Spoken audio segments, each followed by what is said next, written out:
Let's be honest, being stuck at home, unable to go much of anywhere, is probably not what you want to be doing right now. And your parents are probably thinking the same exact thing. They're not used to having to take care of you during normal school hours. That's not to say this is a completely bad thing, but this very real world situation actually is a perfect metaphor for what we're going to be learning about in today's video. Except in this case, your parents love you.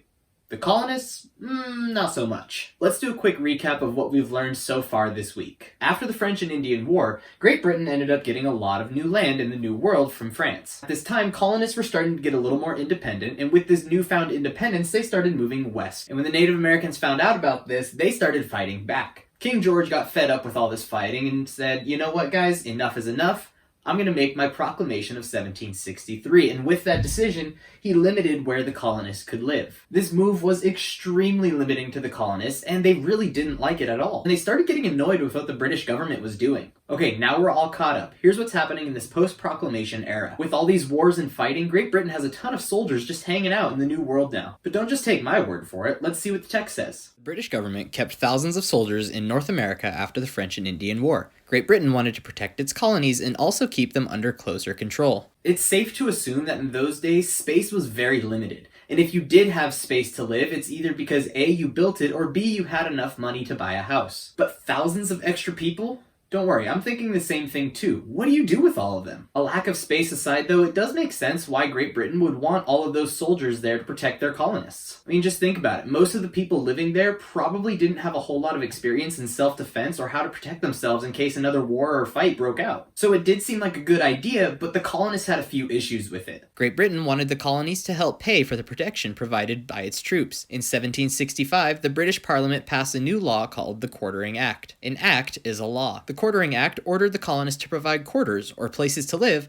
for the British troops. The colonists also had to give the soldiers food, fuel, and transportation. Can you see why now the majority of the colonists weren't a fan of having all these soldiers around? You'll have to remember that back in the 16 and 1700s, colonists didn't have much money, if any at all, to spend on extra stuff besides the stuff that they really needed to live. In fact, we know from earlier chapters that if you didn't have any money to pay back, well then you just went down to Georgia to farm new land. Money was so rare in the colonies that the idea of having to take care of an extra 2 or 3 soldiers in addition to your own family didn't really go over well with the colonists. And on top of that, making sure they had a place to sleep and a mode of transportation just became too much for the colonists. So yet again, here we have the British government, also known as Parliament, making a decision that's interfering with the colonists' independent way of life. First, it was King George who made the proclamation of 1763, and now it's Parliament who worked with old George, making the Quartering Act into a law. So in response to the Quartering Act, here's what the colonists did. The Quartering Act angered the colonists, and they began to protest or object to this act. They did not want to pay for British troops in the colonies. Therefore, many individual colonists treated the soldiers badly. As you can see, being polite to these new guests were not on the front of most colonists' minds. That's not to say they were never polite. In fact, there may have been plenty of families that were perfectly pleasant to these new uninvited guests of theirs. But when those guests start asking for more than you're able to provide them, it's easy to see how that politeness and patience can quickly vanish. So with some of the background knowledge now on the Quartering Act filled in, let's go back to our present day metaphor to see how that Quartering Act would work. Now would be a great time to pause this video and go get your notes.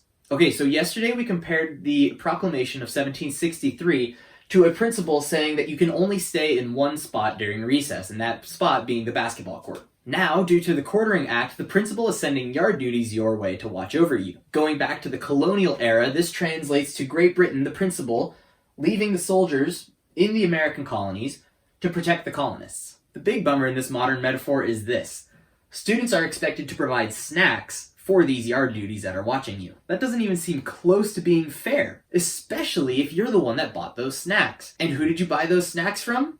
That's right, those yard duties. But we're getting ahead of ourselves here, and we'll save that topic for another video. The colonial equivalent to this travesty is this. The colonists are angry about having to house and supply the British soldiers. Overall, it doesn't seem like any of this is doing the colonists a favor. I mean, think about it. The original reason that colonists came over to the New World is to seek certain freedoms from a government. They won a war and they got a lot of new land, and now all of a sudden their government is telling them they can't live there. Then you're barely making enough money as is to keep your own family alive, and all of a sudden you're expected to take care of 2 or 3 uninvited guests? So if you're Great Britain, it sounds like things are only going downhill from here. But like I said, that's a conversation for another day. Guys, that's all I have for you today. Make sure you get these notes copied down and go back to Google Classroom to answer our question for the day. And remember, tomorrow, yes, tomorrow is our first Zoom meetup. So make sure you watch tomorrow morning's video so you're 100% caught up with all the juicy details on what's going on between the colonists and the British government. In the meantime, I'll see you right here tomorrow.